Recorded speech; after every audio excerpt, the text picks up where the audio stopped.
Happening. All right. Okay, And I thank you. see the recording button. All right. Welcome everybody to Optional Best Practices Training. Thank you so much for coming and being with us tonight. We're really excited to work with you. I'm Lisa Rogers, and I'm with the Institute of Child Nutrition. We are funded by the USDA, and we're located on the campus of the University of Mississippi, and we provide free training, research, resources, and technical assistance for child nutrition heroes like yourself. And thank you, Billy Joe, for all that you do to allow us to provide this training. You all don't know how hard she works to get you all into these classes. So we really, really appreciate it. And thank you all for all that you do to keep our children safe and fed. And especially, we keep thinking this thing's going to be over, but especially during this really challenging time. And we're so happy to have April Nader with us today. She's week 3 with you all. And so we're happy that she's going to be joining us today. And so I don't know how new you all are to Zoom, but I'm going to do just a really brief tutorial of all the features that you're going to be using today. One thing I do want to remind you, this training is in 2 parts. So we're going to do our part first, the optional best practices, and then the second hour, Billy Joe is going to do civil rights training. Do not leave until she tells you to. So when we end our session, we're going to make sure she's connected, and then we're going to leave. So you all please stay on until she's finished. Also, it is a rule in your area, I believe, in order to get credit for this training, you must turn on your videos. So we love that because that videos equal connection. So if you're having, it looks like everybody's got their video on. I don't see anybody. There are a few of you without your videos on. If you are on your personal computer or a laptop, if you go down to the bottom left-hand side, you should see a toolbar. And if you go over, you should see a little icon that says video. And if you can either, if it is not, doesn't have a red line through it, you should be able to turn it on and use your video. And if you are using a phone or an iPad, you should be able to swipe it to see the video icon to turn that on. So hopefully everyone can see that. Also, you were automatically muted when you came into the meeting. So we do ask you to try to remember to stay muted if you're not talking. We want you to engage today, but we also can hear some background. So if you can try to remember to stay muted, that would really be helpful. And one thing I did want to talk to you about is the way we view this meeting today. If you go up, if you're on your laptop or PC, if you go up to the top right-hand side, you should see a little icon that says view. It has some little squares. You can pick the way that you want to see this training. We always recommend the side-by-side gallery view. That way you see everyone's tiles and you can see everybody in the meeting, and you can see Cynthia's presentation on the left. If you move your cursor in the middle of the screen, you can make that larger and smaller. Finally, on the bottom of your screen, or if you're on your PC or laptop, you should see the chat feature. So if you see chat, and if you will click that so that your chat, so your chat is up, you can put information in the chat. You can type, and I will also be putting information in the chat as well. Now I see Ms. Martinez has her hand up. Do you have a question? If you want to unmute yourself. I see a big smile. All right. I just wanted to make sure I was connected. I apologize. Do not apologize. She is showing a wonderful feature that we have that I didn't show you. If you go over to, let's see, the reactions button, there should be a happy face. It has some little options that you can use. If you want to raise your hand and ask a question, you can either wave at us, raise your hand, or you can use that raise hand feature. And Faith has her hand up and she's taken it down. So you can use that feature as well. Does anyone have any questions before I introduce our wonderful trainer for today? Let me let Kelly in. All right, y'all. Yes, you said to view, because I'm only seeing what's up. It's saying welcome to the optional best practices training. Okay. That's all Yes. I see in your face. I don't see anyone else. Okay. That's because you are on a different type of view. If you pick, I think you're on speaker view, the side-by-side speaker view. If you got a side-by-side gallery view, you should see everyone. Okay, I'm on an iPad. Does that Okay, matter? I think if you swipe it, you should get those different options. But when Cynthia starts talking, you'll see her instead of me. Okay. All right. Okay. So because you all have come out on a snowy night to take training with us, we have going to offer you the very best trainer that we have at ICN taking good care of you. Cynthia Winbush is a registered dietitian, nutritionist, and a licensed dietitian, and she has more than 30 years of experience in training and child nutrition management. Her professional background includes having worked in lots of federally funded nutrition programs, including National School Lunch and Breakfast, Child and Adult Care Food Program, Expanded Food and Nutrition Education Program, Head Start, and WIC. And she currently works with school nutrition and child nutrition professionals, Head Start programs, and adult daycare centers. And she provides training, menu planning, and program-related nutrition consultation and technical assistance. She's the CEO of Winbush Nutrition Solutions. And she graduated, y'all, from the University of North Carolina in Greensboro. She completed her dietetic internship in San Antonio at the Baptist Memorial Hospital System. And she's always been a trainer by nature. She loves to facilitate the learning process of adult learners. And you'll be able to tell that when you listen to her. She enhances her ability to be a more effective facilitator. She has obtained her Master's of Education in Adult Education that specializes in training from Colorado State University. She's marching next month to get her diploma, and her memberships include the Academy of Nutrition and Dietetics and the Texas Academy of Nutrition and Dietetics. And she is also a certified ServSafe instructor, and she has been consulting with ICN for over 20 years. I can't believe that. No. So I'm going to turn the virtual floor over to Cynthia. Thank you so much, everybody, for being here. All right. Thank you, Lisa, for that introduction. So now something about me on a more personal level. I met my husband on a blind date, and we've been married for over 30 years. So yes, blind dates can work out, folks. Okay. I am the mother of 3 grown children, 2 sons and a daughter. And I have the privilege and the honor of being a military wife and a military mom, as my husband is retired Army and our oldest son is active duty Army. And I have the joy of being a nana or grandmother to a little 9-year-old girl and a 4-year-old boy. So welcome everyone to the Optional Best Practices training. We really appreciate the fact that you were willing to spend the time today, especially on a snowy day after working all day, to be with us. And so we are so excited to have you guys to be a part of this training. All right, so Lisa did talk about the Zoom features. The main feature that we'll be using in this class will be the chat box. So I want to make sure that everyone knows what the chat box is. So if you would type in the chat box your favorite fruit, let's go ahead and do that. So type in the chat box your favorite fruit. So I want to make sure that everyone knows what the chat box is. What's your favorite fruit? Put that in the chat box, please.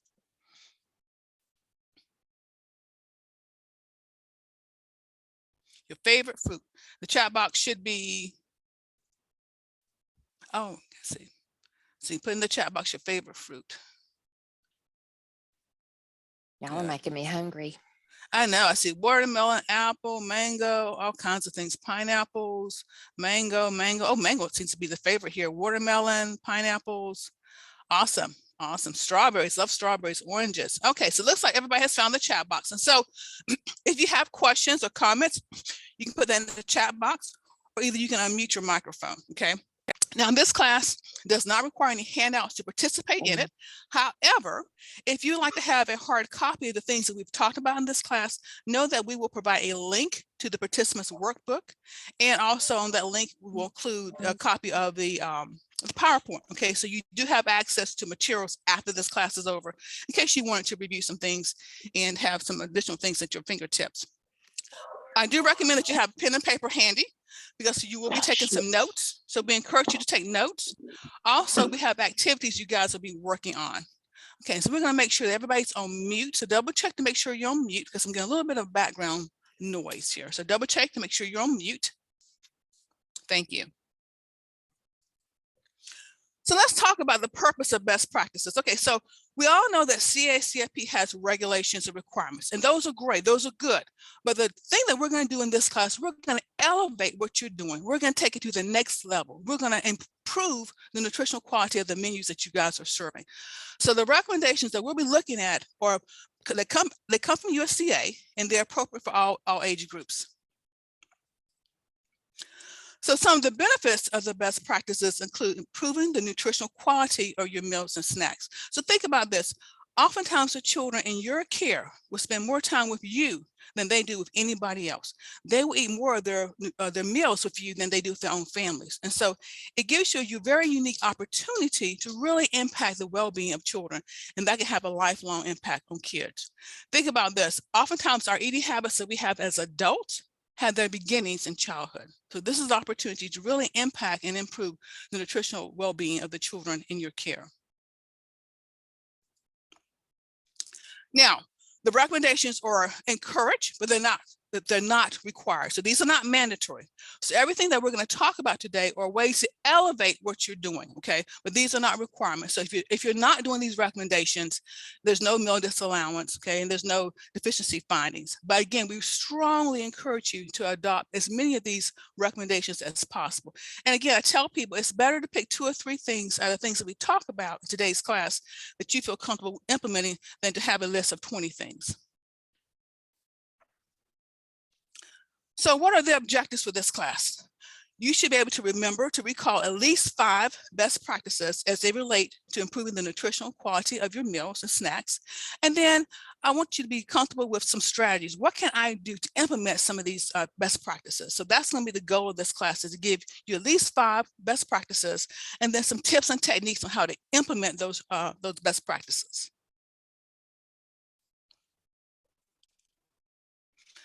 So the first thing we'll talk about is breast milk. And one of the very first things we'll discuss is going to be best practices when it comes to feeding infants. And so a best practice for feeding infants is to encourage your mothers to actually breastfeed. And so we want to provide a supportive environment for those moms where they have a quiet, private area that's comfortable, sanitary, and safe. So what are some strategies that we can do? What are some things we can do? So you can, as a best practice, would be to develop a breastfeeding policy. So maybe at the beginning, when you have your enrollment and you bring families in, you share with them what your breastfeeding policy is. Maybe you have a little handout about, how breastfeeding is handled in your establishment, in your facility, okay? You might want to discuss how important breast milk is to infants into their growth and development, and then share any type of community resources that you might have available. So one of the very first things that we want to do, one of the most important things when it comes to supporting breastfeeding moms, is to make sure we have a proper breastfeeding area. And so we want to make sure that that area is a private place. It has either a door, a wall, or a curtain of some sort. You want to make sure it has a sign so that way no one will come in when the mother is not aware of what's going on. So you want to make sure you have an appropriate sign so that people won't invade her privacy. And then we want to make sure we have a comfortable place for her to sit, a small table. We want her to be able to wash her hands and use soap, and then have some type of electrical outlet so in case she needs to use a breast pump. So that's one of the critical things that we want to do in order to establish a breastfeeding area. All right, so the next thing that we're going to do, we're going to have you guys to be divided into breakout rooms, okay? And so what a breakout room is, it is the equivalent of you being in an in-person training. So let's say that you had gone to an in-person training, and in an in-person training, you'll be sitting at a table. There might be 5 or 6 people at the table. You guys will be talking and discussing different things. And so we wanted to replicate that experience in a virtual environment. So we're going to send you guys into breakout rooms, okay? And in those breakout rooms, I'd like for you to identify things that you're doing already to promote breastfeeding, or either what you could do to establish a breastfeeding friendly environment. So when you go into your breakout room, make sure that you have your video camera on, because you want to talk to people, be able to see them.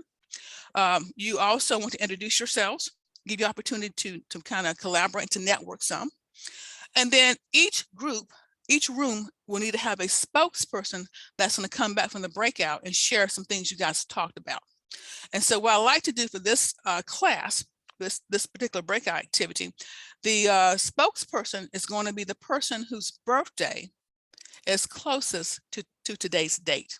So whoever's birthday is closest to today's date will be the spokesperson for your group. Okay, so again, this is an activity to give you a chance to get to know the folks, to network, to have the experience of being in a real in-person training. You'll be talking about what you're already doing or what you could do to establish a breast-friendly feeding environment. Are there any questions about the activities? You guys are gonna have 5 minutes. Any questions before we go into the breakout rooms? Any questions? All right, Lisa, are we All right. ready? All right. Happy birthday to all the spokespeople. And we will open the rooms. And when you go in your room, you'll see as you're going in, you'll see the number of room you're in. But don't worry if you forget, because we have that information. So here we go. See you back in 5 minutes and 10 seconds. This meeting is being recorded. All right, welcome back. Welcome back, everyone. Hopefully you had a chance to have some conversation with your classmates in this course today. So again, welcome back. We're gonna let each group share a couple things that they talked about. The way I wanna do this as we go around to the different groups, I'm gonna ask you to share just one thing off your list. Then that way there'll be some other things other groups can share. And then at the end, if there was something that wasn't covered that you wanna share with the class, you can share. All right, so I need a group to volunteer. Groups 1, 2, 3, or 4. Who wants to go first? Don't be shy. I'll go. I'm in group 4. I'm Christina Jones. Yay! Thank you, Christina. Okay, so what you guys talk about? Give me one thing off your list, just one. Well, a lot of us currently don't have any breastfed children, but the one lady stated that she does, and I said I will provide, if I had one, I would provide a safe area, breastfeed friendly area for the person, like you guys discussed, as far as all of the curtain, the chart, the plug, the seating, etc. Okay, perfect. Thank you. I appreciate that. All right, another group. Either 1, 2, or 3. What'd you guys talk about? Group 1, 2, or 3. Jump on in. Oh, I'm 3. And, okay, thank you. I live in the country, so I don't really get parents coming here, but we talked about making sure we have a freezer available for parents who bring their milk already, pumped. Mm-hmm.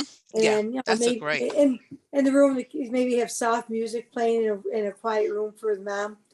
So yeah, we talked that's about. a great idea. I love the idea of the music. Yeah, very soothing, very relaxing. All right, thank you for sharing that. Groups of 1 or 2. Somebody from group 1 or 2. We all had the same, no breastfed children at this time, and the one mother was bringing it in. She didn't pump on site. She would bring it in. She'll bring it in. Okay. All right. All right. And my last group, is anything you guys want to add to this conversation? The last group that hasn't had a chance to speak up. Anybody else want to add anything to it? Okay. All right, so those are all very good suggestions, good ideas, and I especially like the one about the soft music. One thing about being a breastfeeding mom, you have to feel comfortable in that environment. Okay, so we want to do everything we can to make that mom feel comfortable in that environment. So thank you guys for sharing. I appreciate that.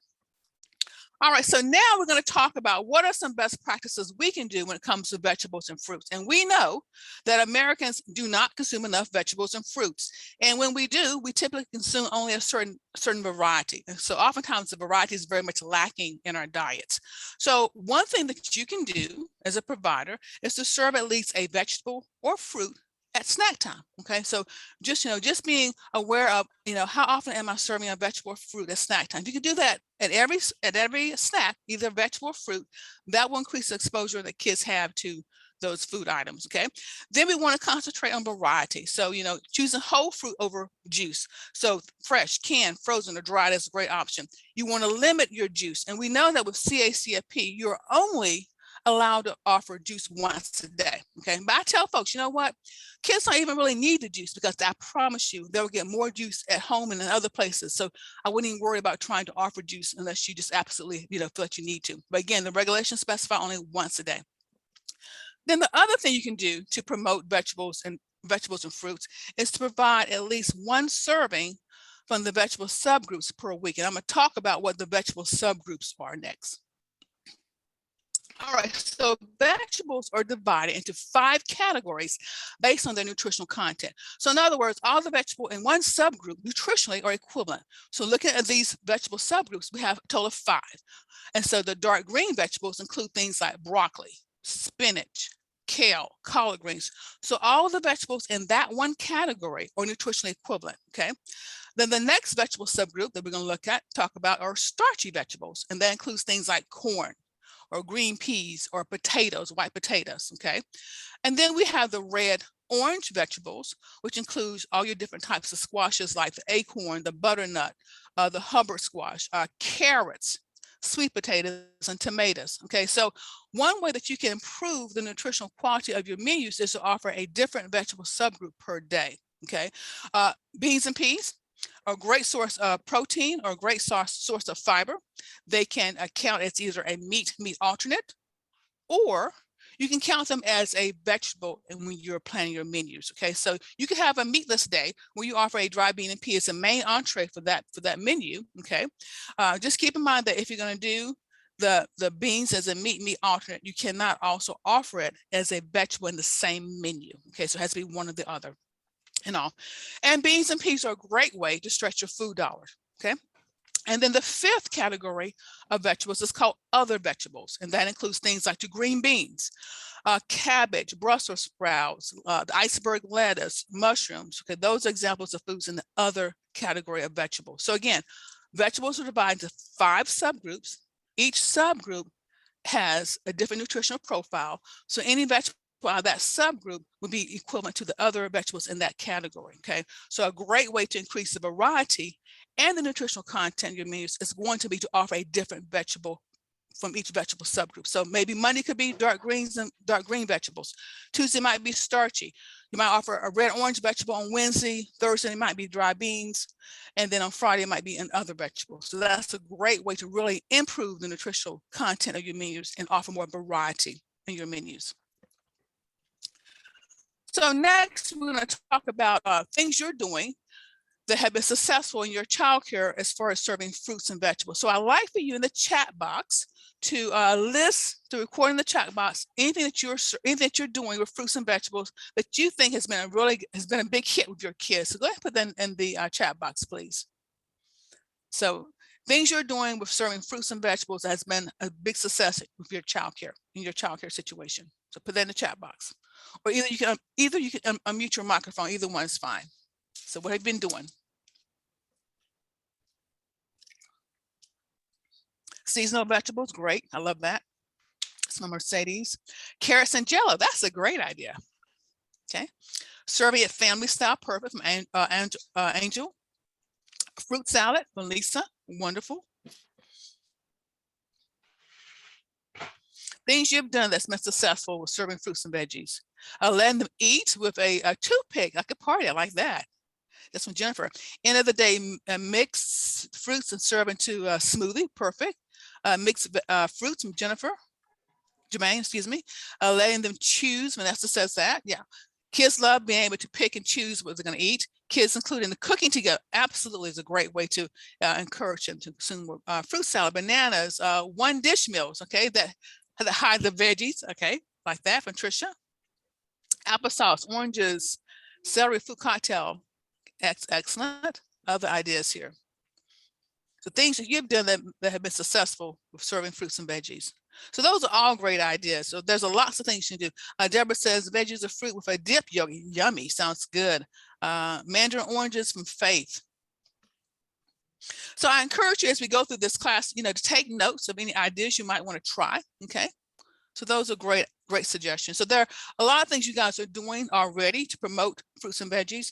And I want to just encourage you to continue to do that.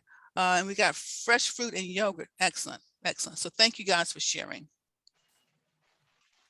So the next best practice that we're going to talk about, it's going to be about grains. Okay. So most Americans do not consume enough whole grains. And so you're required through the CFCP program to offer at least one whole grain rich food per day. Okay, you're required to offer at least one whole grain rich per day. But a good way to improve the nutritional quality of your menus is to offer at least 2 servings of whole grain rich grains per day, at least 2. Okay, so just going from 1 to 2. Again, 1 is a requirement, and we encourage as best practices offer 2 or more. So let's look at this slide here. Where are some ideas that you could use to incorporate whole grain rich products? So I want you to look at this slide and just make a mental note to yourself, either write down a piece of paper, some things you might want to try. And then the chat box, I want you to also indicate which types of whole grains you currently are using and what new grain you might want to try, a new way of offering a whole grain that you might want to try. So, I mean, they got some great ideas here. Like they have the kangaroo pockets, which is veggies and fillings in a whole wheat pita pocket. And then they got a veggie roll up, which is a veggies wrapped in a whole wheat tortilla with hummus.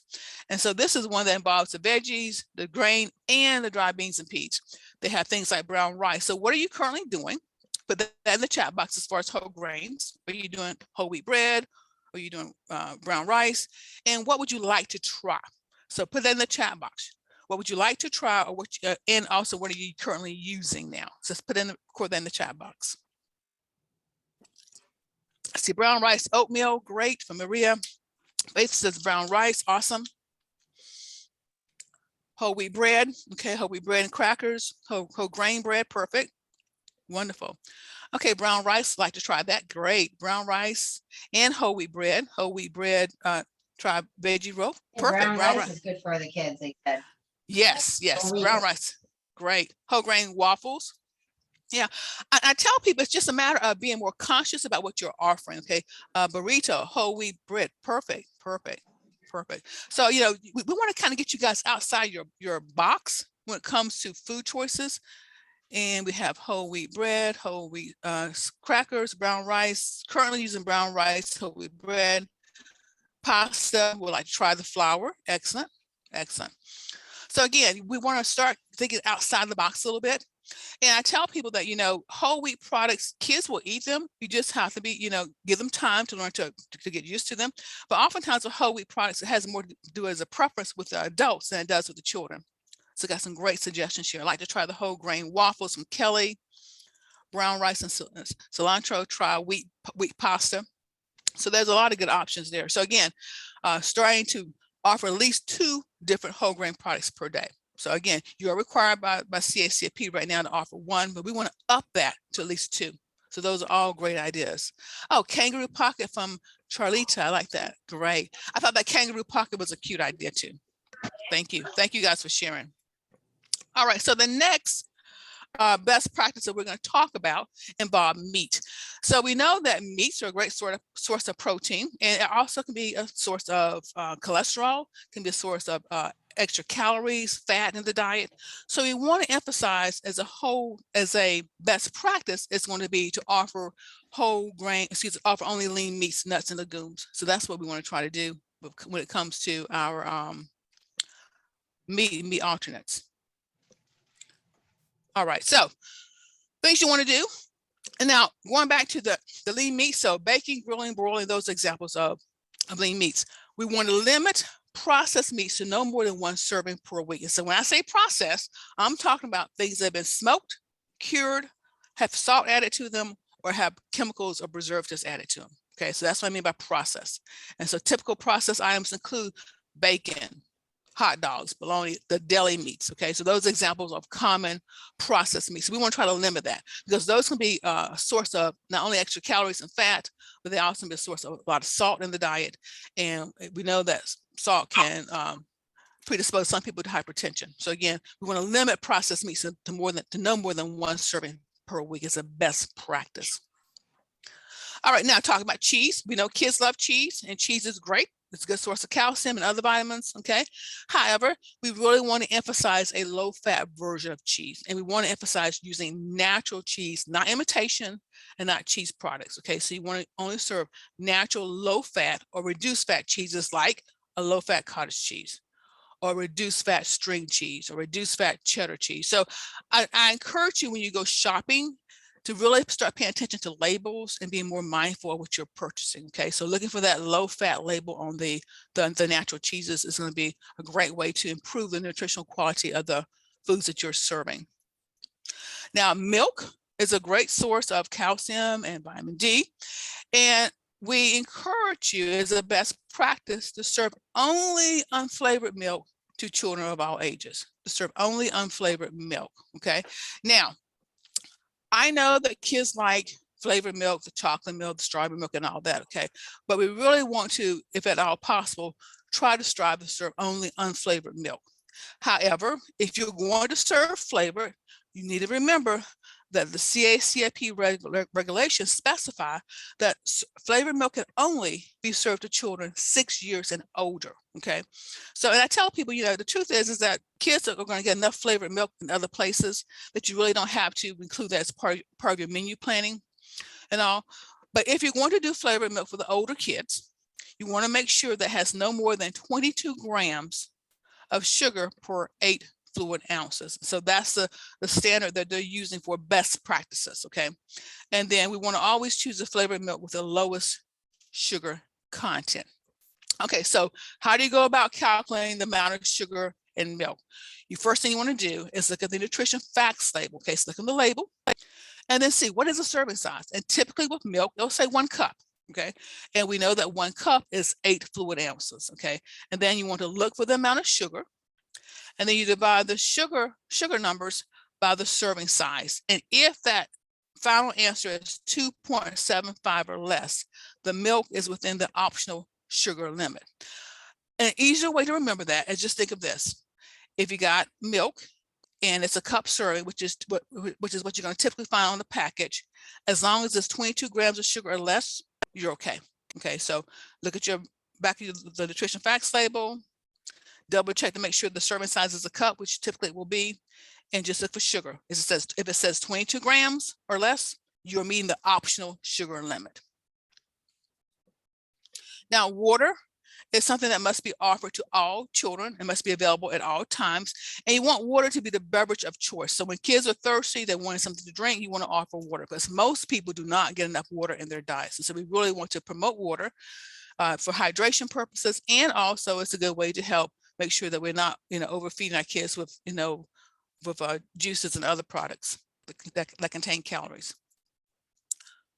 Additional best practices include using seasonal and locally produced foods. Okay, and so using seasonal and locally produced foods not only will let you stretch your food dollar, because oftentimes the prices will be better, the taste will be better. Okay, and it'll give you opportunity to really experience the different variety of what's available in your area. Okay, so it's a great way to stretch your food dollar, and it's a great way to introduce new and unusual vegetables and fruits to children. Okay, and I guarantee you, fresh always will taste better than a canned product will for the most part. Next, as far as another best practice, we want to limit the servings of purchased, prepared, pre-fried foods to no more than 1 serving per week. So when I talk about pre-fried, I'm thinking in terms of things like tater tots, French fries, the potato rounds, those kind of things. Okay, things that have been pre-fried in a bag that you might serve to the children. So you want to limit that to no more than 1 serving per week. So again, these are best practices. You want to avoid non-credible foods as far as things like syrups, honeys, jellies. So these are things that add added sugars. These are things that add extra calories to a child's diet without any nutritional contribution. Okay, so we want to avoid those because, again, you're not getting paid for that syrup, the honey, the jelly, and all those extra stuff. Okay, things that are sweetened beverages like fruit drinks and sodas and Gatorades and those type of products, the fruit punches, you want to limit those because, again, they're not reimbursable. And they are a source of a lot of extra sugar, added sugar in our children's diets. And most kids get way, way too much added sugar. So talking about best practices, the best practices builds on the meal plan requirements, okay? And it does show your commitment to your children. So the way to make the best practices practical is to have a plan. So we're going to talk about how to go about establishing a plan. So you want to set up a plan. All right, so I tell people that training means nothing if you don't do something with that training, okay? So sitting in a class is great, but what are you going to do differently as a result of this class? So I want you to think about what can I do, based on things that we discussed in this class today that I can do to make my meals better for my children. So I want you to come up with an action plan, to-do list, okay? So when you leave here, you should have a to-do list of things you're going to do differently as a result of the things we've talked about in this class. We're going to put you guys back in breakout groups, okay? And I want you to think about what you can do differently, You know, be it small or big, it doesn't matter. I'd rather you have 1 or 2 things that you can work on than give me a list of 20 things. Okay. And to say that I'm just going to offer more fruits and vegetables, that's not a plan. How are you going to do it? Are you going to do a new fruit once a week? Or are you going to offer fruit, you know, every other day on the snack? What are your plans? You know, are you going to do an activity with the children? So I want you to be very specific about what you want to do to incorporate some of these best practices. And we're going to go ahead and put you guys back in the breakout rooms. Okay.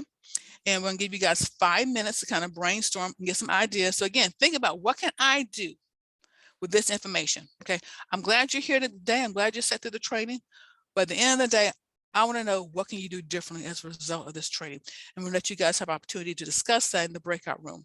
And then we need to have a spokesperson for each group to share with the class some things you guys talked about. Okay, any questions about the activity that we're going to do? Any questions? All right, so Miss Lisa. All right, we'll see y'all back in 5 minutes 5 and minutes. 10 seconds. Thank you, ma'am. Back yet? They're not back yet. Okay. Did I not close them? Oh, here they come. They're talking. They weren't ready to That's come good. back. That's good. That's good. Good stuff. Awesome. Great. Welcome back, guys. Welcome back. I can tell you guys are so into this. We really appreciate your enthusiasm today. So thank you very much. So I can tell you guys had some good conversations. So we are excited to hear what you guys are planning to do with this training today. So I need a group to volunteer, and don't be shy. Volunteer. I'll volunteer and get it done. Which group? Which group? I don't even know what group I'm in. Okay. Our spokesperson. Kelly. That's our spokesperson.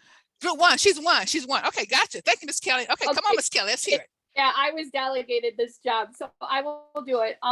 We actually had a good idea with the fruits and vegetables to actually give the kids a couple different choices and kind of put them out in front of them and let them choose.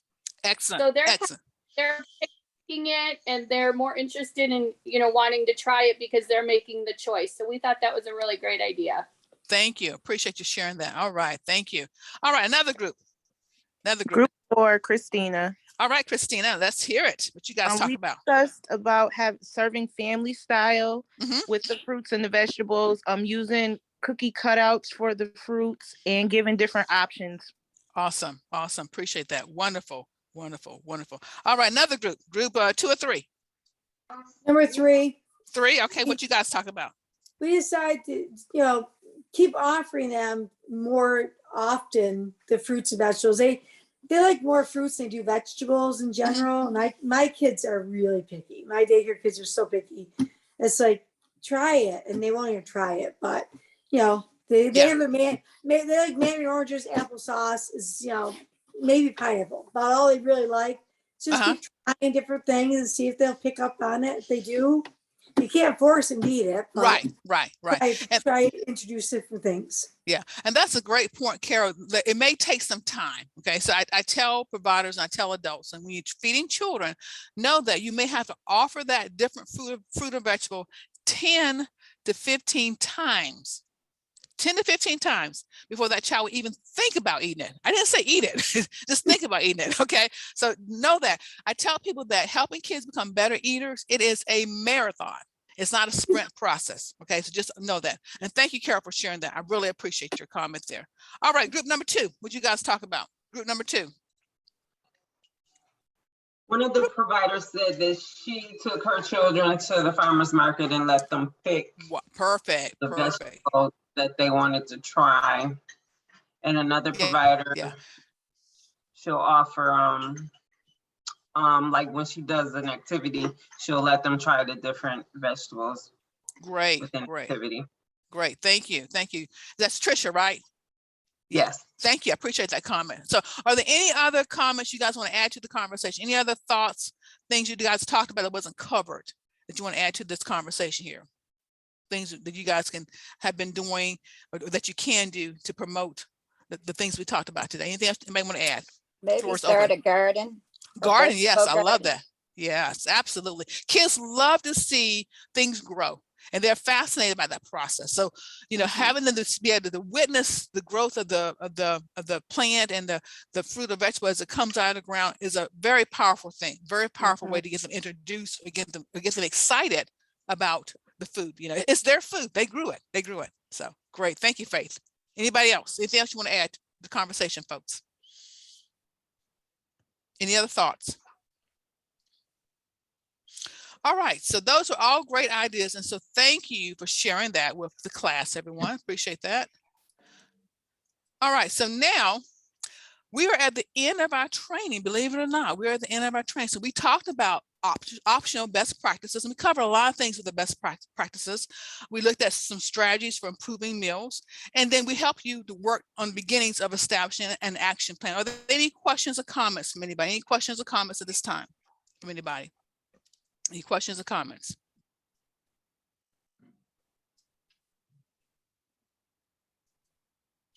The last thing that we're going to do is going to be a reflection activity. So I want you to take a few minutes and jot down some things that you want to remember from this training today. Okay, so we talked about a lot of stuff as far as best practices. We talked about best practices for breastfeeding, how to increase your veggies and fruit. You know, we talked about those vegetable subgroups, you know, offering a different vegetable from each subgroup, you know, once a day. We talked about offering a fruit or vegetable at snack time. Okay. We talked about grains, increasing our whole grains to 2 times a day versus 1.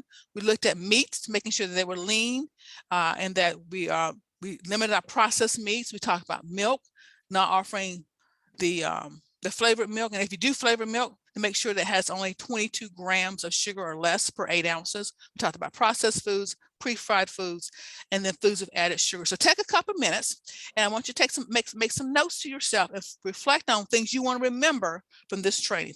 Things you might want to do, ideas you got. We give you a chance to kind of reflect on what you want to do, you know, with this information. And then when you're done with that, go ahead and put some things in the chat box that you guys want to reflect on. Okay, so I'm gonna give you guys a minute or two to work on this. And please feel free to share anything in the chat box that you want to, but this is your reflection activity.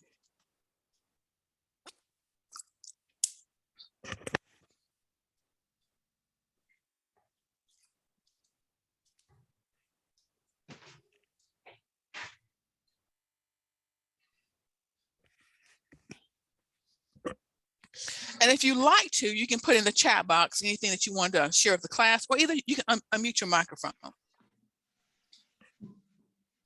All right, so what we're doing, can everybody hear me? So what we're doing, we're going to give you an opportunity to reflect on some things you learned in this class, just make some notes to yourself.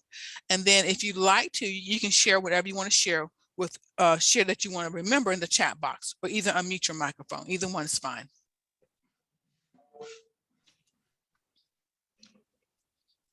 So any thoughts here? All right, try using a sub-vegetable group. I like that from Dorothy. Okay. I want to do more meal prep and get a head start on things so I won't do the processed foods and the takeout. Great, So thank you. I need to work on meal prep. Okay, thank you. I appreciate that. All right. Donna says prepare home cooked meals, turkey, chicken for the week's menu. Less processed items. Yeah, yeah. Anybody else? Either unmute your microphone, or either you can put it in the chat box. Enhance my vegetable serving, serve more water. Farmers market, like that. From Rosalind. Field trips. Okay, perfect. Anything else you guys want to do? Because like I said, training means nothing if you don't take this information and actually use it. So that's my whole focus today, is that I want to make sure that when you leave here, you have an idea of some things you can do differently. Anybody else? All right. So hopefully you guys have had an opportunity to experience some things that you can actually use to improve the nutritional quality of your menus. We're at the end of the training now.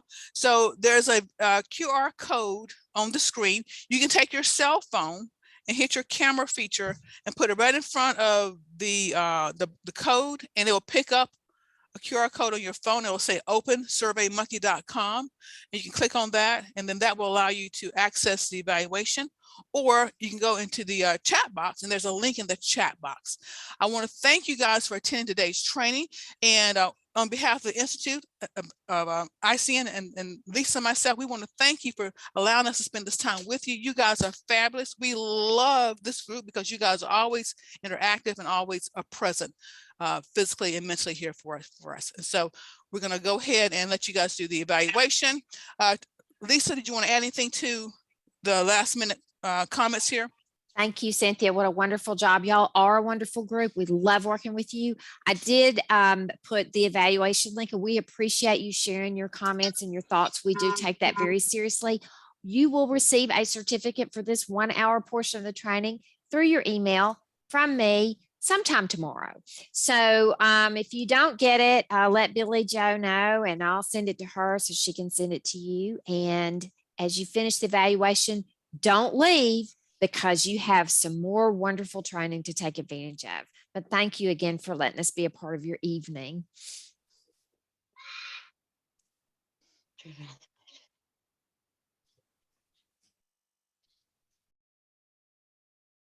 Okay. Now to find my PowerPoint. That's always fun for me. All right, share screen. Here we go. Share, let's get to the beginning. I don't know why my computer is, you gotta love technology, right? Okay, there we go. We made it to the PowerPoint at least. Can everybody see it? And anybody that's on here that hasn't figured it out yet, I am training April to take over my caseload. So I'm sure I'll hear some things about that later, but I'm so happy she's here and gonna help me with my caseload. So it helps me just get a little bit off my plate. So I'll still be here. I'm not going anywhere. So some people were very concerned that I was leaving, and I'm not leaving. Just happy she's here. So let's get into some things we need to talk about tonight. So the agenda basically is we're going to go over some record keeping requirements. We're going to talk about healthier meal options, the meal requirements, a tiny bit on the tax summary because we always get a ton of questions. And then I'm going to go to Kid Care at the very end just to show you just some extra features that you might not know. Because people are always asking me different things. Can they do this and that? So I wanted to throw that in here tonight. So the first thing we're going to talk about is record keeping. So this fun part of what we got to go over every year, right? So menus must be up to date, online or written down. Super important, especially as I'm training April. Please remember, if you aren't up to date online, please write it down, because remember, if we come out to do a visit, whether it's virtual or in person, if you don't have it online or written down, unfortunately, you lose those meals, and we don't want, or those days and those meals, and we don't want to disallow anybody. So just remember, super important to do record keeping and keep up with it. So one of the things, uh-oh, I just moved us. I don't know how I did that, but okay. Menus always have to be available. I always try to tell everybody when I first sign them up, if you remember nothing else, we have to see it to pay it. So just remember, have it written down. You guys always have your attendance, you know, that's a requirement for OCFS if you're a family or group family. So you guys always have that, but just remember, you got to have those menus, because me, April, and Maria do not want to disallow anybody because they didn't write some menus down. And I know with April being with me this week and last week, it is sad to see somebody lose. You know, what are we on, the 20, what's today, the 27th? We go do a visit and they don't have their menus. They just lost from the 1st to the 26th. So very important, keep that stuff up to date. And of course, I already said what happens is you get disallowed. So we definitely don't want that to happen. Plus, keep in mind, this is our year to be audited from Department of Health. So if you do see anybody show up your house, and they will show you a badge and they will want to come in, they're doing the same thing that we do when we're in person. They're looking, they want to see your meals, your menus, the kids, and what you're feeding them. Like I did say, this is our year for the audit, but just remember to always have that done. And who knows if they're even going to come in person this year. So, because we're all kind of still virtual. So Maria also wanted me to talk about the enrollment policy and procedure. We sent it out last January, 2021. So just remember, the biggest thing with that enrollment policy is you need to have your enrollments in the same month that you want to be paid. So this is already the end of April. Let's say you enroll a child today or tomorrow. If you don't get that to us before May 1st, you cannot be paid for that child until May. So just remember, whatever month you want to be paid, send that enrollment. So with this virtual world that we're in now, remember, we can take it by, you can scan it and send it in an email. You can send us a picture. Because right now, since we're still virtual, we can take that, that copy of it, as long as it's signed. Whereas, you know, before it had to be the paper copy in the office, but now we can actually take a picture or it's scanned in.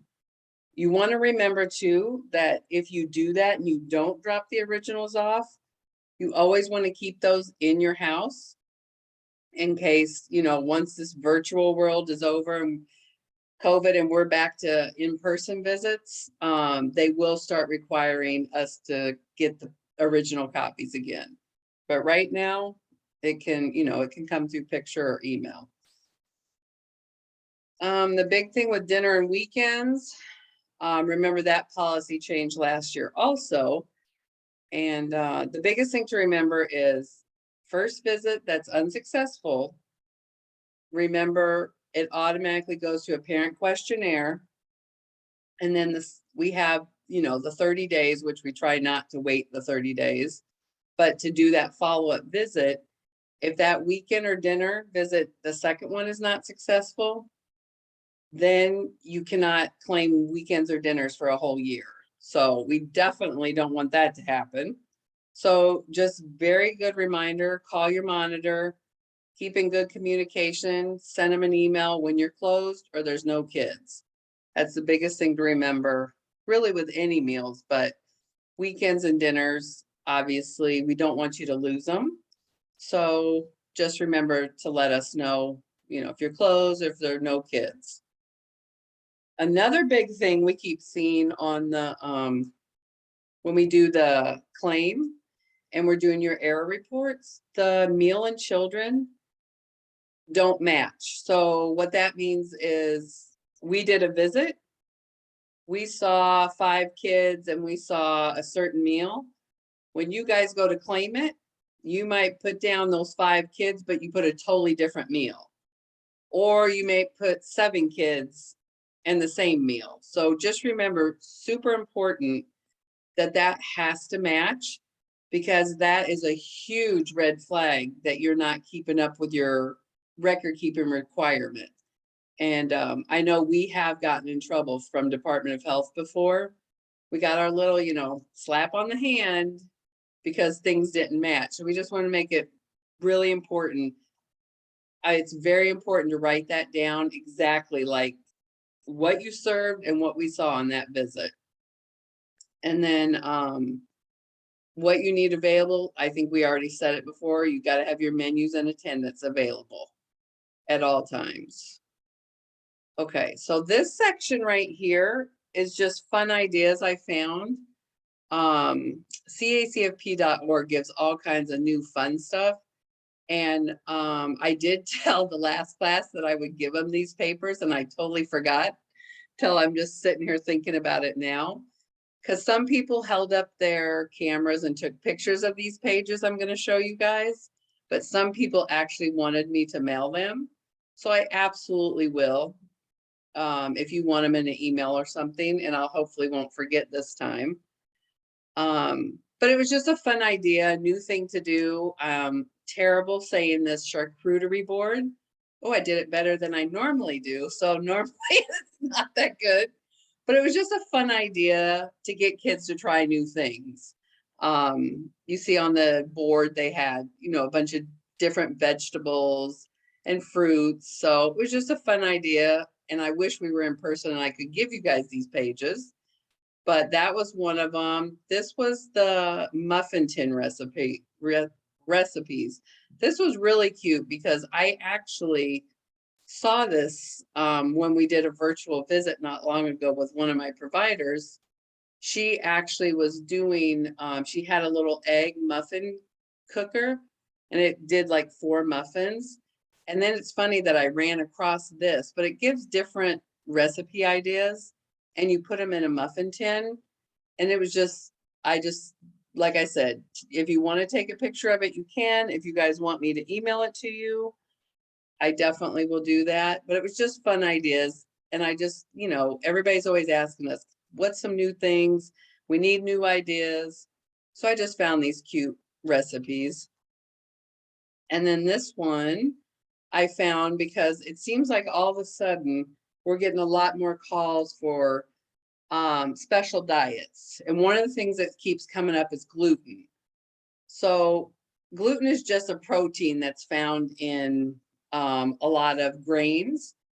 And some kids have a reaction to it. And I don't know if you've heard of celiac disease. So that means they can't have any kind of gluten. But you want to make sure that you don't discriminate against a child. Since we just heard the whole civil rights thing at the beginning, you want to try to accommodate this the best you can. So I just wanted to bring it up. Some people have been calling me about it. When you check the ingredient statements, especially if something has gluten, it'll say, I think they're getting better too about things on the front saying gluten-free, like these cereals. But it's usually anything with flour in it, usually is gluten because that's the protein in the flour.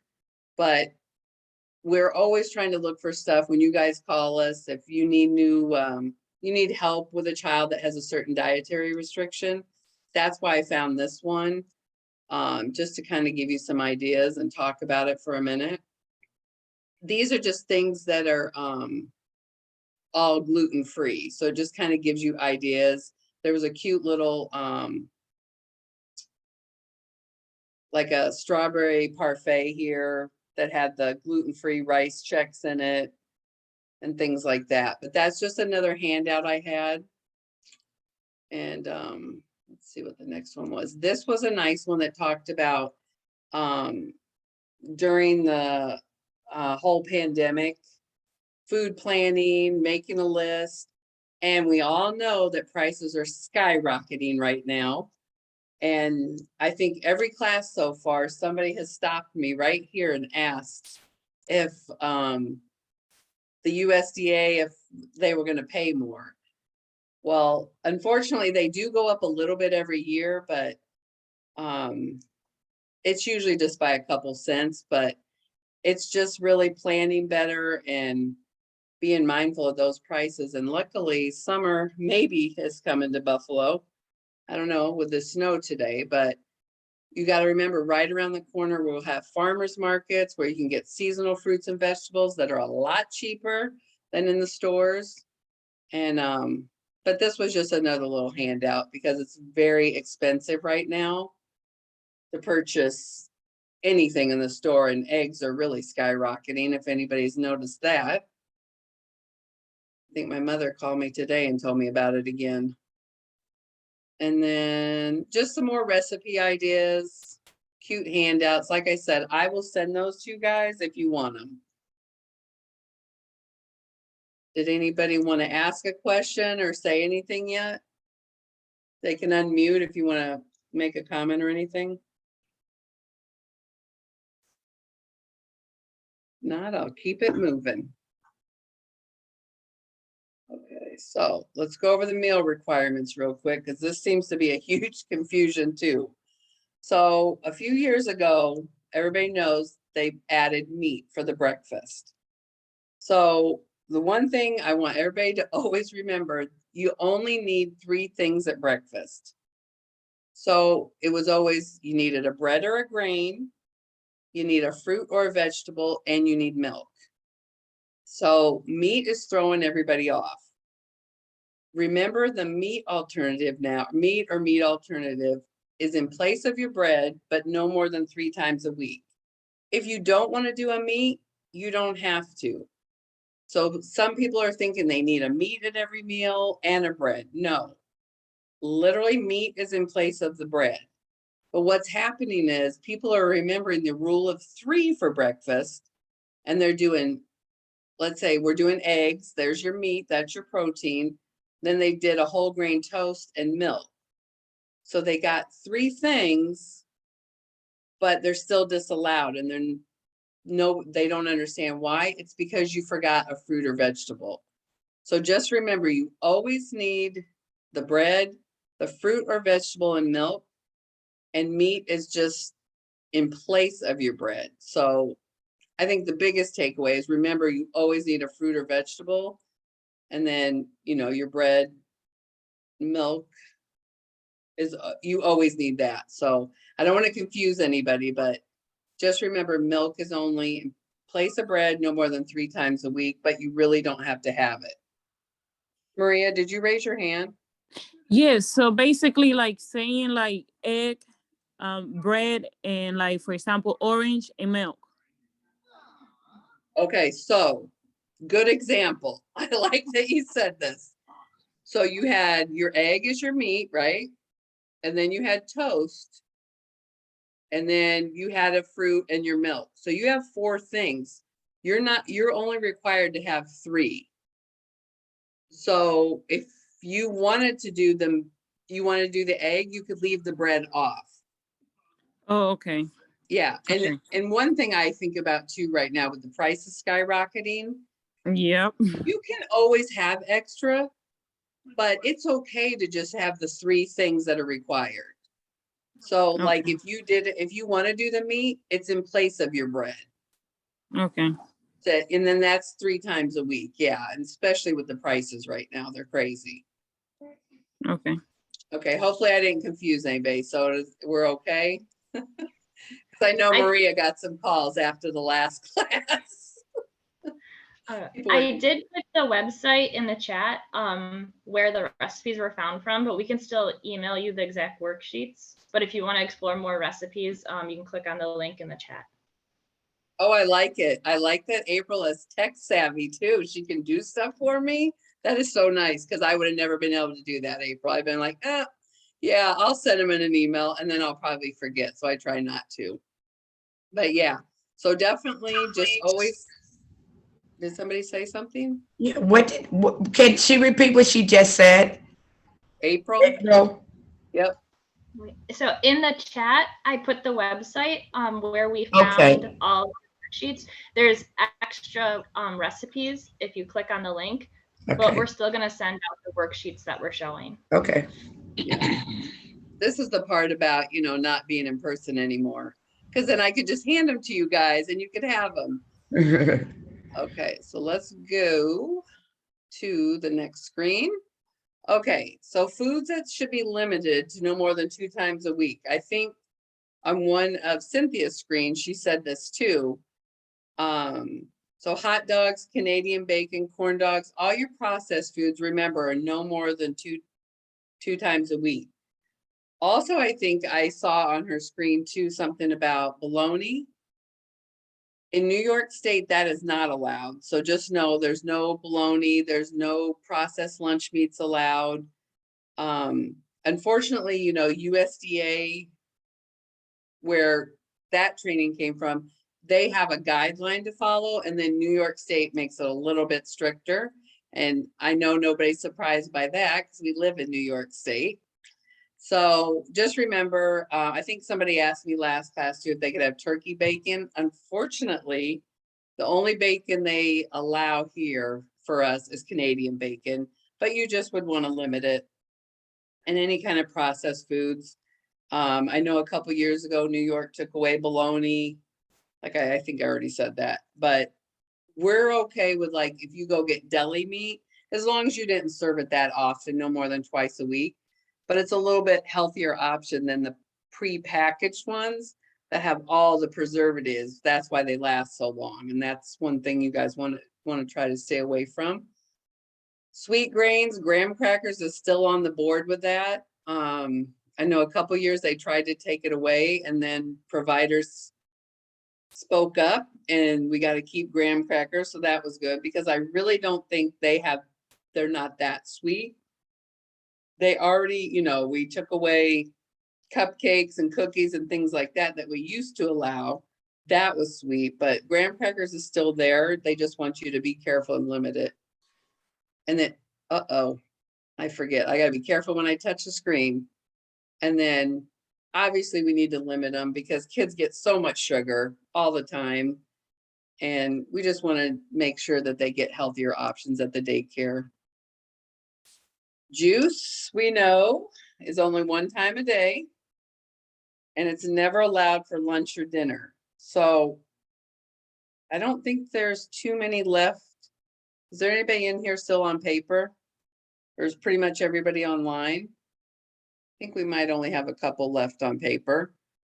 We used to see it more written in on lunch or dinner, and I think online I have it set up now so that you guys don't even see that option, but I think it might still show up. But just know juice is never allowed for lunch or dinner. You want to make sure you give a whole fruit, not the juice. Whole grains, Cynthia talked about that for just a minute. Obviously, it is a requirement to have them one time a day. It can be a meal, it can be a snack. It doesn't have to be every meal. Best practices, do more whole grains, but you're only required one a day. So if you want to do it, at snack, have a whole grain cracker, or lunch, you have brown rice, or breakfast, you have oatmeal, just as long as one meal or snack has something whole grain and you mark it on the menus, then you're in compliance. Milk is a big one. We get every year, what's credible, what's not credible. They change it all the time. And as a matter of fact, I just went to a training last week and I'm trying to get clarification because now they just changed some other things. So just know whatever milk we don't allow right now, and even if it's a parent's choice, if it's something that's not credible, you guys just know you can't serve it without a doctor's statement. So a perfect example of this right now is any kind of nut milk. Over the past years, how many times have we seen parents now want almond milk, coconut milk, oat milk? There's not hardly any nutritional value in those. So unfortunately, USDA doesn't allow them unless there's a doctor statement saying that child, there's a reason why. So just know that you have to have that. Now, if a parent wants to do, I have the approved list here. If a parent wanted to do, so a soy milk is fine, a lactose free, those kind of milks are fine. And they don't require any kind of doctor statement. It's strictly the parent can write you a note and you give it to us with that enrollment. Faith, did you have something to say? Yes, I wish that they can do a whole menu for the whole month so we can see what different foods they're going to serve like every day for a whole month, because they take so much out of it and the kids do not like eating that stuff. So a lot of it's being wasted. But I would like for them, if they can submit us a menu for a whole month to let me know what they would serve a child using those selections that's given. I don't know if anybody else had the same problem or, serving the same foods all the time. Have you seen, when we're going to go to Kid Care in a few minutes, do you know that we have all those on there? Yeah, you have. Some people don't know that. There's a lot of things that's on there, but the kids is not going to eat it. They're not eating it, so it's being wasted. And then you're repeating things over and over in your menus. So I would like for them to go through. If somebody can, even if somebody on here on this call, if they can I put those menus in years ago in the Kid Care. They could do a whole monthly menu so I can see what different foods they serving. Because I know Faith, I can change them. I can change them. And if anybody has ideas, send them to me. Yes, that's what I'm saying. If Yeah. somebody have ideas, something different. Yep, and then I'll go in there and change stuff. But yeah, and it's right now, especially, it's so expensive. I just keep saying that. Yeah, Food and it's is really so hurt. expensive right now. Yeah, Yes, the food is going up, but our income isn't. right, exactly. Yes, yeah. And then speaking of Everything that, going up, as soon gas, as you just said everything. that, yeah, so it kind of gets off at this point for a second, but as soon as you said that, it made me think of it when we were just, I don't know if anybody on here is in the tier 2 area, but that is going away again as of July 1st. So July 1st, anybody that's in tier 2, I do have to send you a new income statement because USDA gave the waiver this past year and we didn't have to do it. We didn't have to collect income statements, but now I will be sending them out at the end of June. So just so you know, if you're in a tier 2 area, you have to requalify this year. We just found out last week at the conference, they are going to take that away, which we were sad to hear that because it was nice that everybody across the board got the same money. But we will definitely try to work with you and do that income statement, and hopefully you make tier 1 again if you're in that kind of situation. Billy, Trisha, did you have? Billy, What? out in Akron, are we tier 2 in Akron? Yep. Yeah, I thought so. Okay. Yep. Yeah, it goes by your guys' school district, whichever, is closest to your house. Yeah. If it's Akron. 50% or more free or reduced lunch, then you're automatically tier 1. But if it's less, you're tier 2. So Okay. I will definitely be sending you one at the end of June. More Yeah. paperwork. Thank you. But But I then hate once it's paperwork. done, we're good for another year. So All right. yeah. Thanks. Trisha, did you have a question? I didn't know there were menus in Kid Care. Oh, I know. I'm going to show you guys all kinds of stuff. I'm getting excited because I'm like, did you not know that they were there? But see, I always tell everybody at the end, even though you think you got Kid Care, wait till I show you a couple new things at the end. Okay. And I actually put those menus in there years ago. So I definitely can change them. I will show you when we get there. All right. So we see this error a lot, you guys, when you guys are claiming, and we see it get kicked out, and we want you guys to get the most money you can get because we know. So we'll see this one a lot. You're serving the same snack for AM and PM. So I'll just give you a quick example. We'll see, you might do snack cracker and milk, right? And then PM snack cracker and milk. Even though we know it's a different snack cracker, the system is set up just to recognize that they look exactly the same. So you have to change something. So if you did snack cracker and milk in the morning, in the afternoon, I don't know, do snack cracker and juice or peanut butter and a snack cracker. But if you don't change it, it kicks out more snacks that you lose. So just make sure, and it's the same way, we see it mostly with snacks, but sometimes we will see at lunch and dinner, people will serve the exact same meal because, and I get this, and I know the rationality behind it. Because you guys remember, I did this forever in my home, but they'll say, well, it was different kids. Yeah, lunch we had spaghetti and I served it again at dinner, but it was different kids. The system only looks at the meal, not the kids. So absolutely serve that spaghetti that's left over, but change something. Instead of doing green beans, do a salad or just change one thing, then you'll always be paid the full amount. You just got to change something. But snacks is where we see it the most. And I think it's because of that snack cracker button. There's so many snack crackers. Trisha, did you have another question or you just still, because you still had your hand up? Oh, I forgot I had it up. That's okay. That's okay. I didn't know to take it down. Okay, so real quick, I'm just gonna. Take it down. Okay, that's okay. Okay. Don't ask me. Is April still on here? She might know how to take it. Oh, you did it. You got it. So, everybody got their tax summary in January, right? From us. So I do just want to briefly say this because I've been getting calls for the last few months about it. You guys, it's not a 1099 that we send out. It's a summary to help you do your taxes. So it's up to you if you want to claim that or you don't want to claim it. If you've ever been on any of Tom Copeland's stuff, he always says it's taxable income.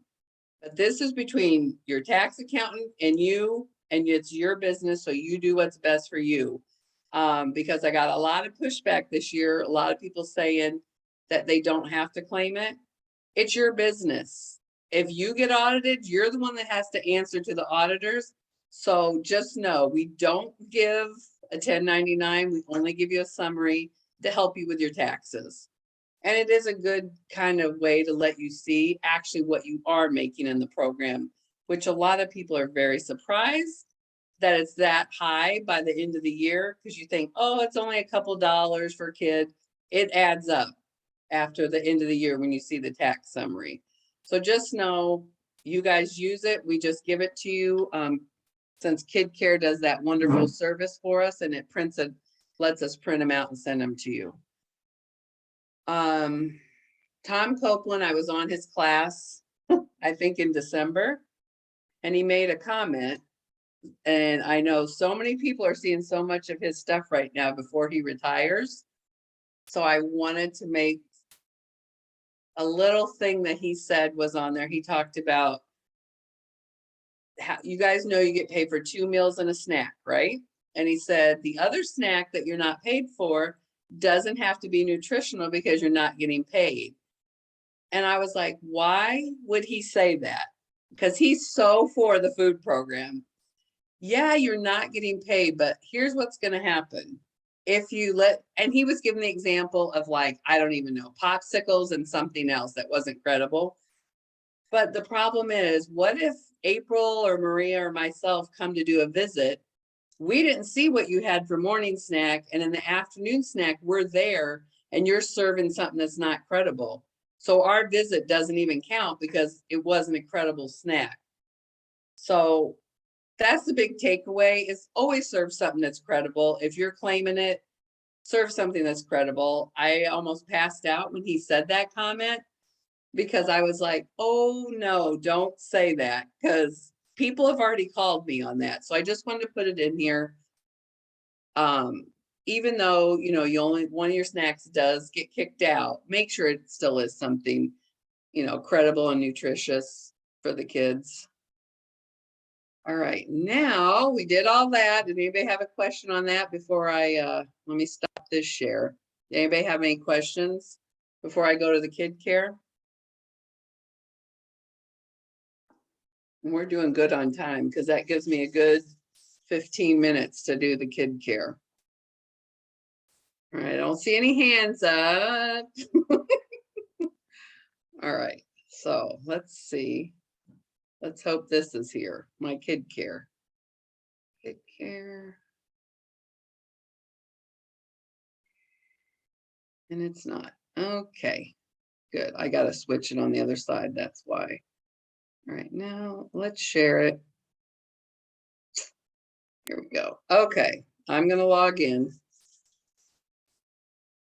Oh, really? I put the wrong password? Well, let's hope that's what it is. Okay. So this is just our test provider site so that we can show you guys different things you can do. The first thing I wanted to show you guys, if you don't know where it is, your messages are always here. If we send out a blast message to you guys, a lot of times people, I'll go on and see people's things and they have like 30 messages here. So if we want to send a blast message, we send it here. So just know if you have a little, it used to jump up and down. Now I think it just shows a number, but this is where your messages are. And then, you know, you just click on it and you can look at them. So if you didn't know, that's where they are. We do have some people on here that just started Minute Menu, and I just wanted to show you, when you go to home and My Children, this is how you add new kids. So just so you know, that's where it is. Let's go to meals. When you enter a meal. So I want to show you guys where these meals are. So let's go to breakfast. Okay, so right here under menus. And if you guys hit master menus, all the menus are here for breakfast. So remember we were just talking about this, that I put these in years ago. All these are here. Faith, did you know these were here? I know Trisha didn't. I didn't know. I didn't know. Okay, good. Well, I'm glad Trish But said still, she I didn't. use these things. These items you're listing are things that, I mean, I see this. Yeah, I just want to use make sure these. you knew it was there. No, But yeah, that's so not- I put no, I didn't. 27 menus in for breakfast. Good. I'm glad you knew it was there. Okay, so breakfast is there. All of them, everyone should have, when you hit that menu button, like you change it to AM snack, hit menus, you got to hit master still. I don't know why it just won't automatically do that. But then all these ideas are here too. So each meal has those. Just remember that when you go to the meal, it's that blue button. A lot of people didn't know that it was even there. No, what I'm talking about is like on a daily, like for snacks. If somebody can do like, what you would serve for snack a day, what you would serve for lunch a day. I know we have those options there because I use them, but I'm saying we're using the same things all the time. It seems Right. like that. Even though all of that so you is just there. you want new ideas. Yes.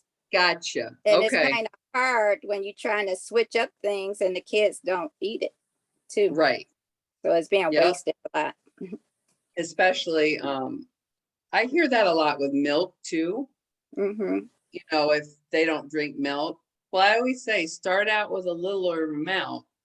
As long as you offer it, they don't have to eat it. But if you already know a kid isn't going to drink milk, don't pour them a whole cup. Maybe half a cup. But, yeah. And see if they'll try it, because that is frustrating to throw it in the trash or down the sink. Okay, so those menus are there. But thank you. Yes, but I will get you some new ones. How about that? Great. And then now some people don't know.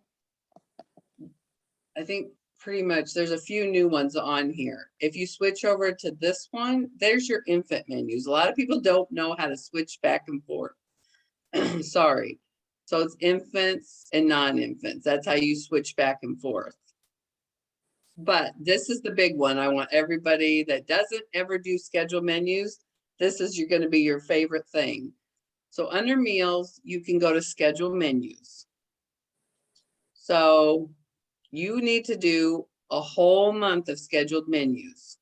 If you come into the scheduled menus and you do them, and I'm just going to pull up a day so you guys can see what it looks like. So I hit for tomorrow, and please don't keep spinning. Okay, good, it stopped. So when you go in here, you can do your breakfast, all your meals, your lunch, your PM snacks, it all goes in here. Then once you get it all in here for the day, you just save it. Oh, wow. So there's a save up or at the bottom, right? And I said I was going to put menus in here, but I didn't. I totally forgot. But anyways, you do a whole month, you get your menus in there. So like you could actually start this May 1st. It would be easier. Once you schedule these menus in here, you can rotate and use this menu over and over. I always tell everybody, try to redo it at least once every 6 months. Then you can kind of change up the fruits and vegetables that are seasonal. But once you do a whole month, let's say you did the whole month of April, you got it in here, you scheduled it, right? When it comes May 1st, you go here to copy days. You put, you want to copy whatever that month you did, May 1st or April 1st to the 30th. If you do weekends, don't check this, but if you don't do weekends, hit skip weekends. And okay, it moves all your menus to the next month. They're already filled out. Of course, you can't do attendance ahead of time because that would be, you know, falsifying your menus. But Right. if you want to get in here and schedule menus, you can copy and paste and it's going to make your life so much easier. When you do a whole month, see right here where it says print scheduled menus, you can go in here and print that and leave it out for us. Okay, now it's going to start spinning 100 times. But this was one feature a lot of people asked me about. Super easy, but the trick is you've got to get that whole month in so that you Joe, have why you something didn't to tell me copy this and sooner? paste. And then you got to make sure you have the food to serve those items too. Well, now here's the good thing. I'm glad you said this, Faith, because, okay, you've copied and pasted, right? And you want to use it. When you go in to enter your meal for that day and you select breakfast, let's say it's already here, but you go, oh, I don't have bananas. You can still hit reset and change it. Oh, okay. You can always change it until you send it to us. Okay. Because that happened to me all the time. My son would eat the whole can of green beans. I'm like, who just goes and opens up green beans at night? But he would always do that. But you can always change it. Like I said, until it's sent to us, it's changeable. Okay. But you guys can go in there and schedule it. And like I said, you want to do a whole month so that you can just copy and paste each month. Mm-hmm. And then you can still go in here and change it daily as needed. So that's a great feature and it saves you guys so much time. Mm-hmm. Is Chandrea on here? I think she is. She probably needs to unmute because this is what Yeah. I wanted her to do. It's funny because I'm sitting here going, I'm gonna do this now. Yes. So it's just so much easier and it takes so much stress off you guys that, you know, my ones who love to do it at the end of the month are scrambling to get them in.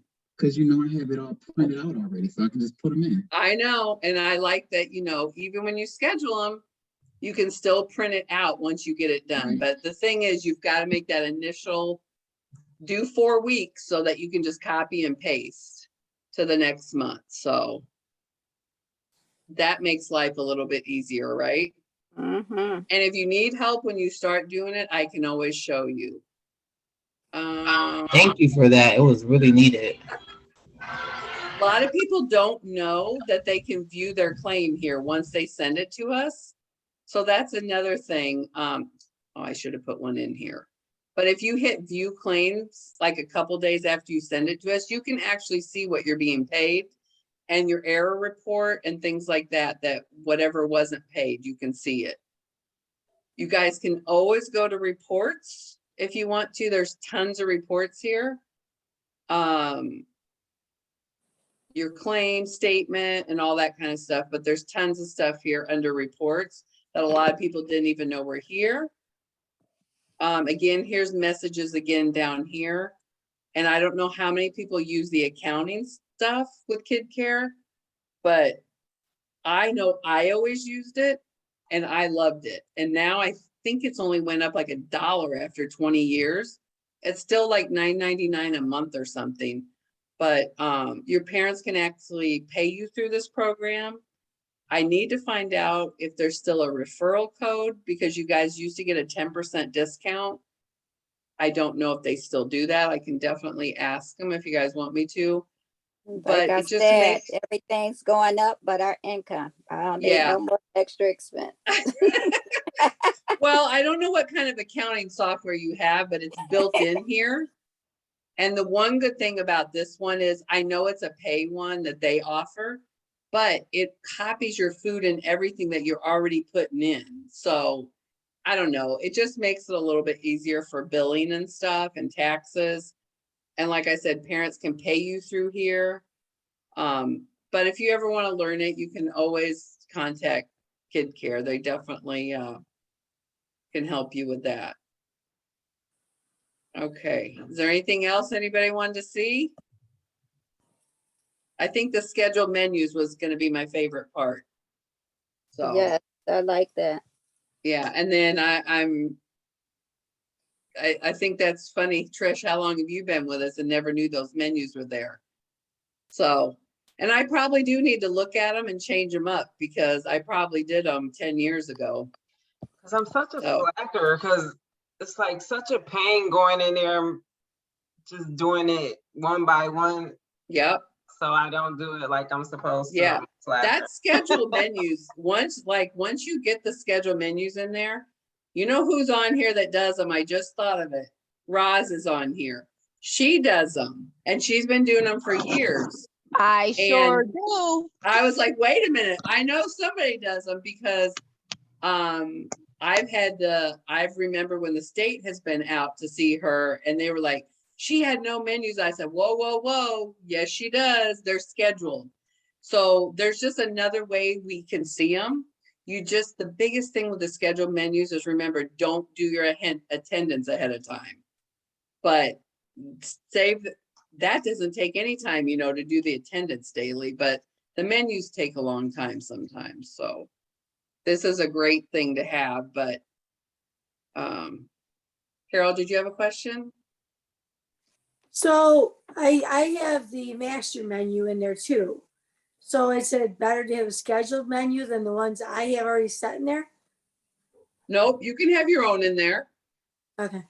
I just wanted to show people how to do the scheduled ones to copy and paste.